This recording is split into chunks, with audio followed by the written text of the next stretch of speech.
Hey guys, Michael the DC Multiverse Collector here. Really pumped to be bringing you this review of the DC Direct Deathstroke and Robin. Now, these are what we used to call page punches, and let's face it, these are part of the DC Multiverse line. They have a DC Direct label, but they are DC Multiverse. These are page punches in that they come with the comic book included. Now, there are a few things that set these two figures apart from the regular page puncher wave. For one, there's only two figures in this wave where there's usually four. For a second point of difference, the comics that come with these guys are just reprints of original comics, older comics. They are not original comics drawn and illustrated and put together for the toys. So this is something of a departure in a number of ways for McFarlane and the Page Punchers line or subline of DC Multiverse. And another thing that's worth noting is that Page Punchers are typically all new sculpts, and here you can see we're going to have a mix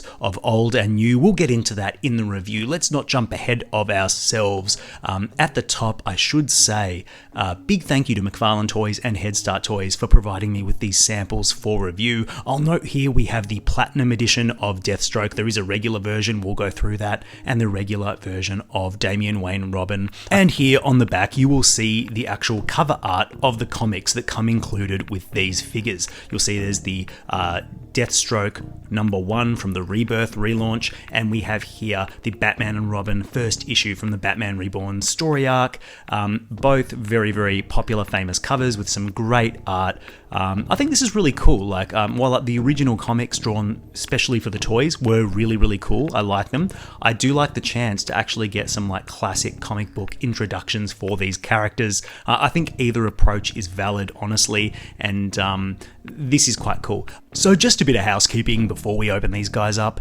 Look, if you're not subscribed to the channel, please do so. I know a lot of you watch without subscribing, and that's perfectly fine. You can't subscribe to every channel, but if you consider subscribing to mine, that'd be really awesome. Hit that notification bell so you don't miss out on any videos, gets more eyeballs on my stuff. That'd be much appreciated. And if this video is of use to you or entertaining or insightful or anything positive, give it a like. It helps me out and doesn't cost you much. Of course, if you don't like the video, don't do anything, don't dislike it, because that just hurts my feelings.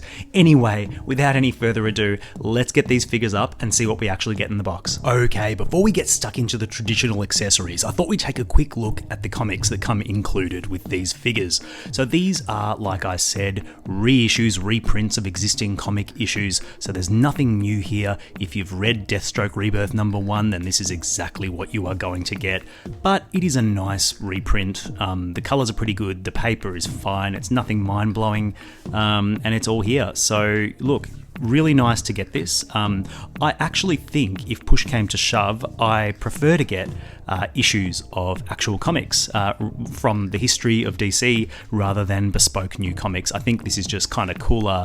You get the actual historical context of the figure that you've got rather than sort of something that's just sort of come hot off the press. Those of you who've read this a million times may disagree, and I think that's a valid approach. And you'll see here, especially here with this Frank Quitely art, Batman and Robin #1, Grant Morrison, really cool to get in its original quote-unquote form.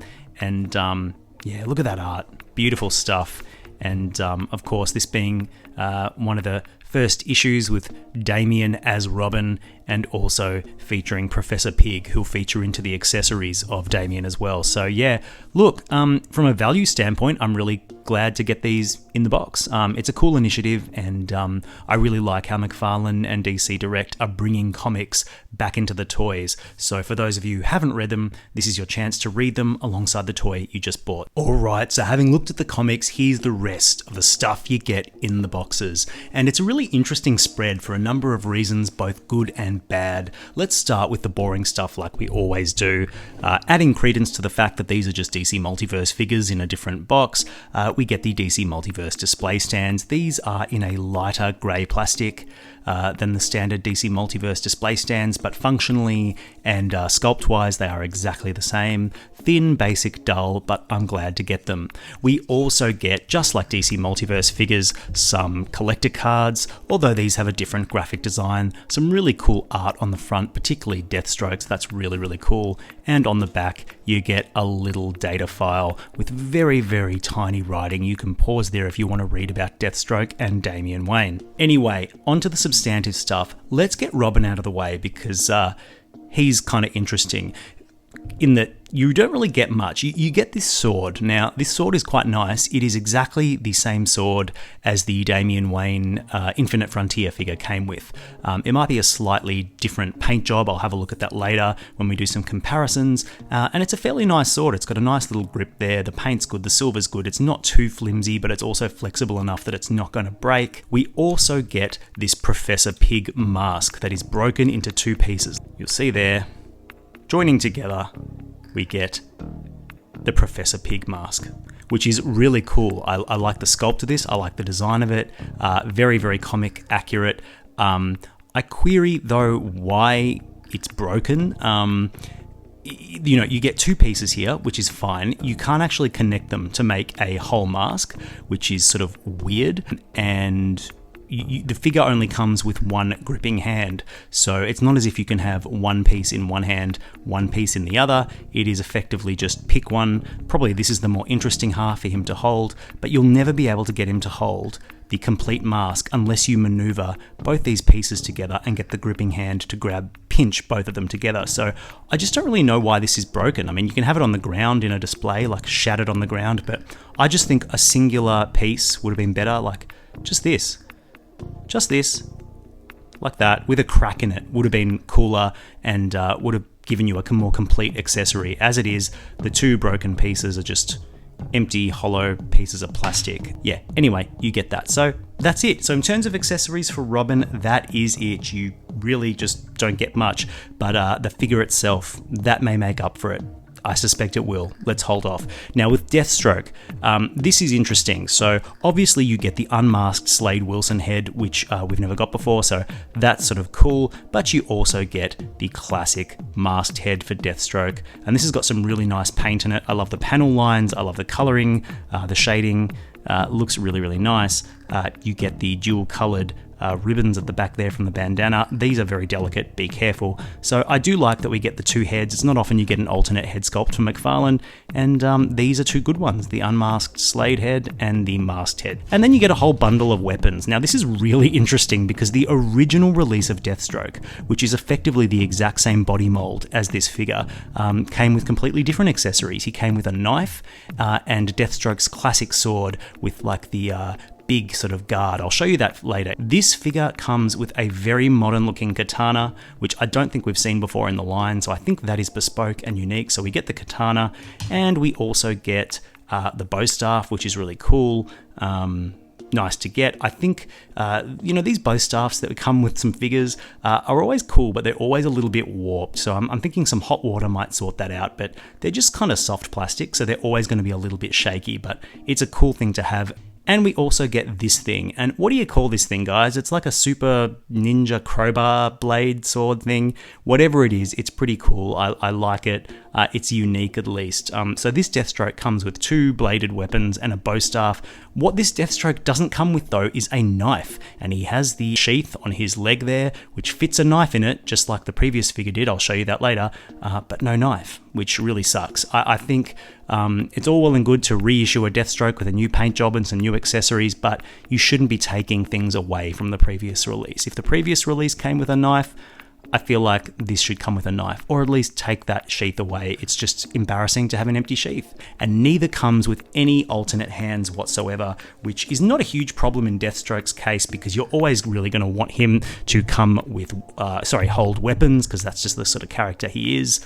He's always going to be holding something, but Robin only comes with one gripping hand and one fist, which is really annoying when he gives you, when you get for accessories, a sword and two pieces of a Professor Pig mask. So in the end, you are only ever going to be able to get this Robin to hold one accessory. So for example, I can put here one half of the pig mask in his hand like that, and that is it. You're not going to get Robin holding his sword as well. There's nowhere to put it on him. There's no sheath or anything like that. Why can't we have two gripping hands so he can have a sword and a piece of mask. So you just kind of have to choose the way you want to display him. I think I'll probably pose this guy with the Professor Pig mask piece, because that just gives him a more unique shelf presence. But it's a bit of an oversight in terms of accessories. So yeah, a mixed bag.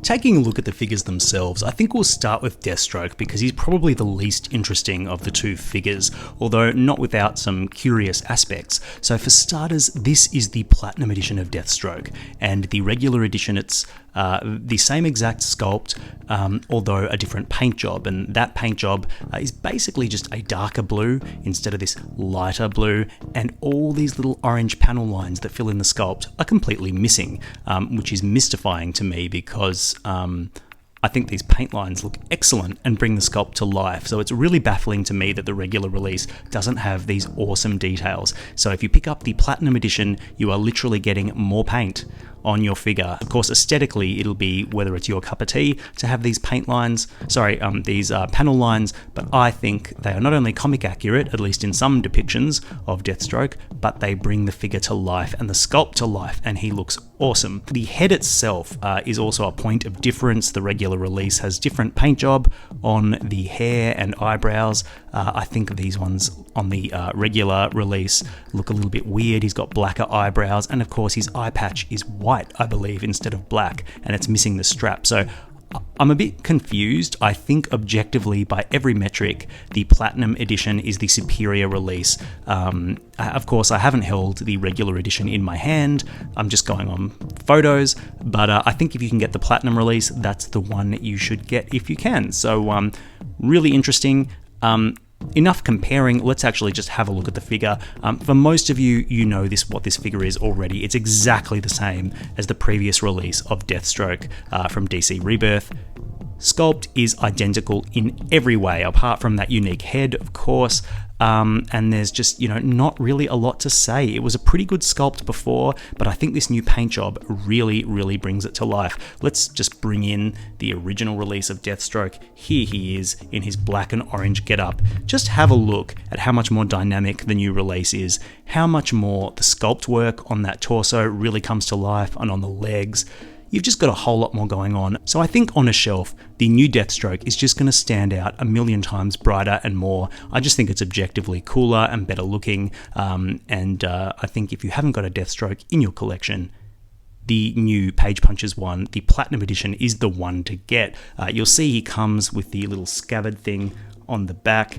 And of course, you can fit the katana in there, but it's kind of loose. I feel like that scabbard is built for the other sword, the signature sword with the handguards. This is a little bit loose. I mean, it works, but it's a little bit loose.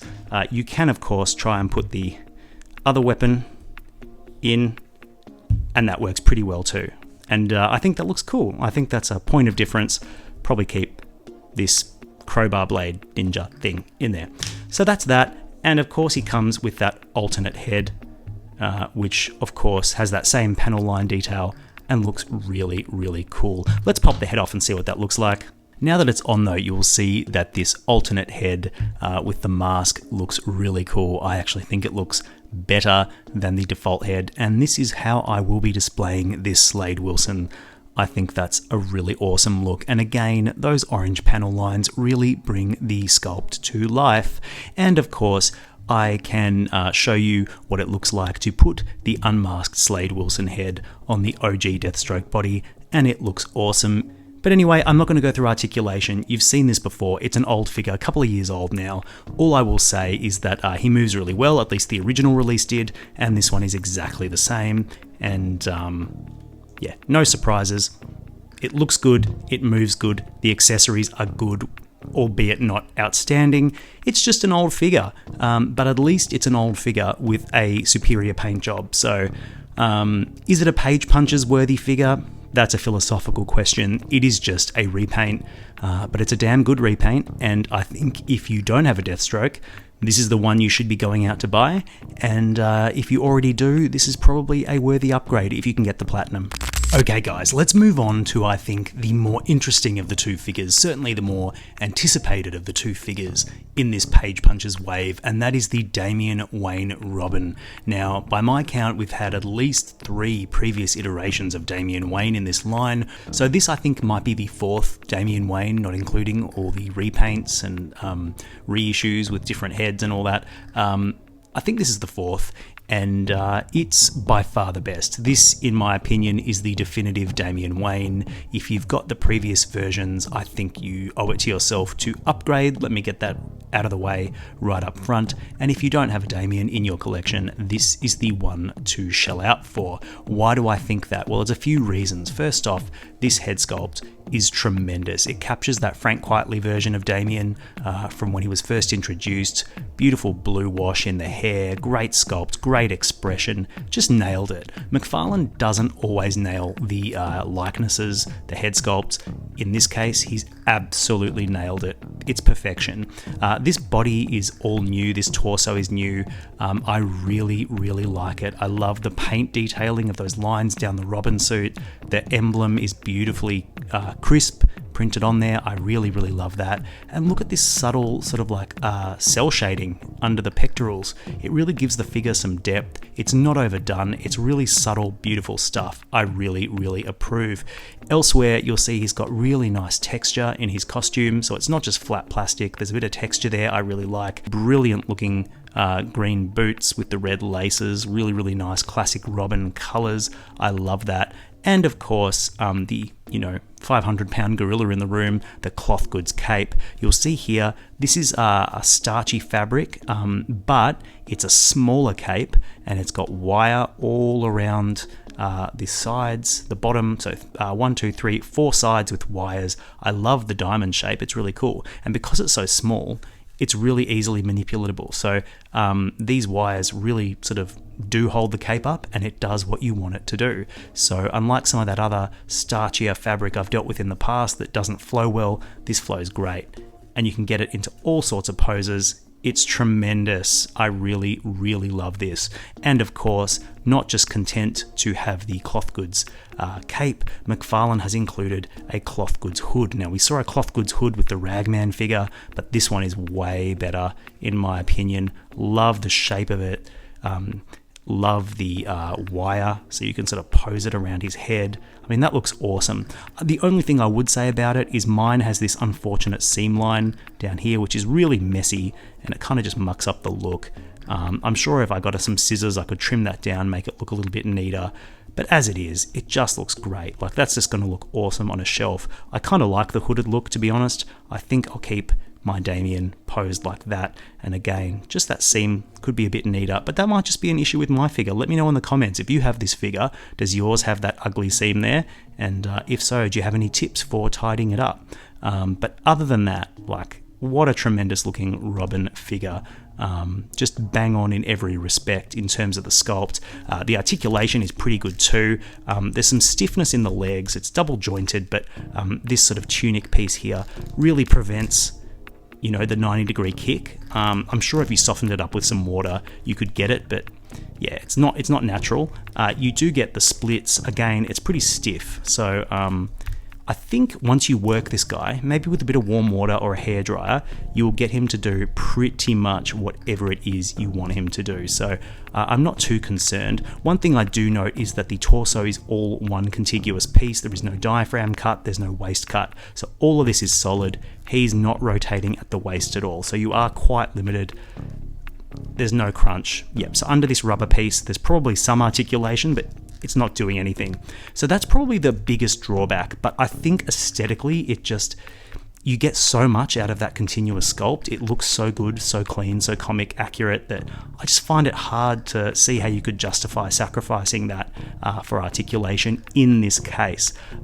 So I get why McFarlane made the choice that he did, and I support it. It makes sense to me, and it's justifiable. So with that caveat, this moves pretty well. It's got all the standard articulation in the arms and the legs, but it is just maybe a touch more limited than some other figures, just owing to this design of this torso and the tunic. but you see he looks good on the back as well, apart from the legalese imprinted on his butt. I wish they wouldn't do that. This is a must-have figure. It's basically flawless. I mean, you could nitpick at a few things.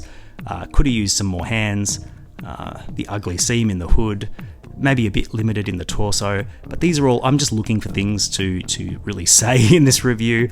The overall impression I get of this figure is one that's had a lot of love put into it, and in that sense it's kind of typical of the Page Punchers line, where you can really feel McFarlane flexing his muscle in terms of sculpt and attention to detail, and this is probably, not that different, I would say. So if you don't have a Damian Wayne, you got to get this one, and if you have the old one, you got to get this one.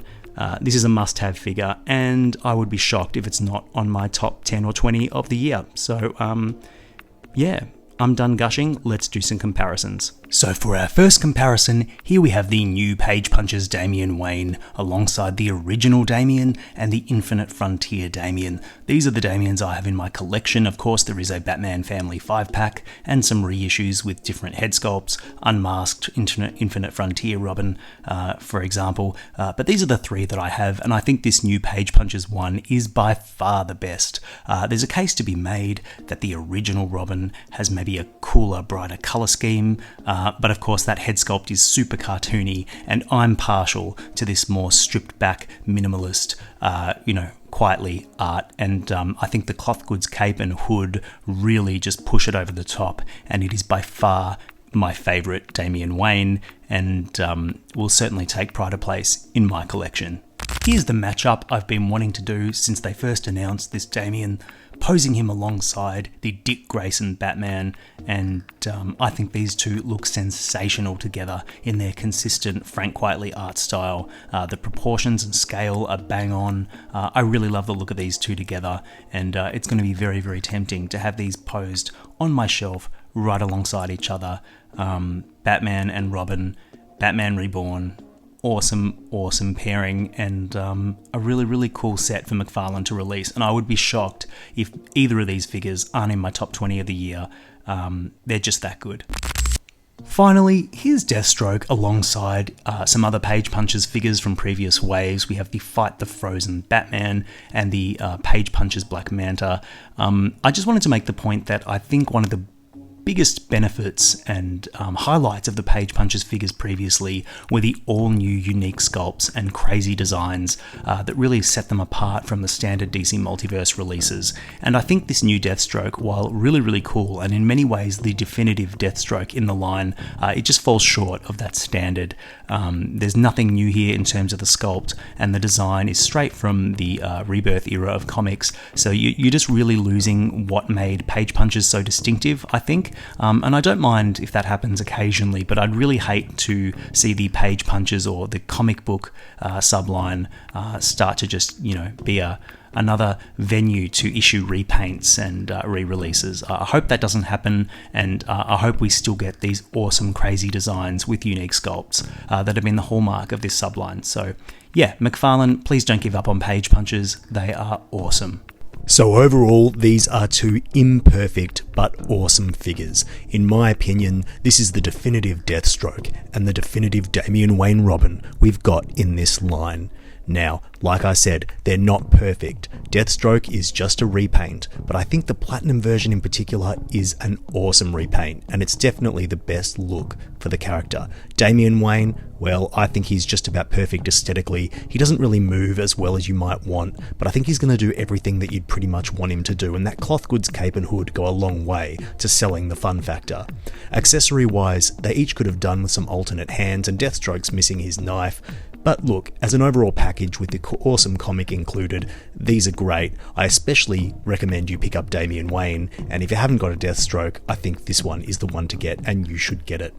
So if this video has been entertaining, informative, or helpful in any way, please give it a like and subscribe if you haven't. Until next time guys, happy collecting, and thanks so much for watching.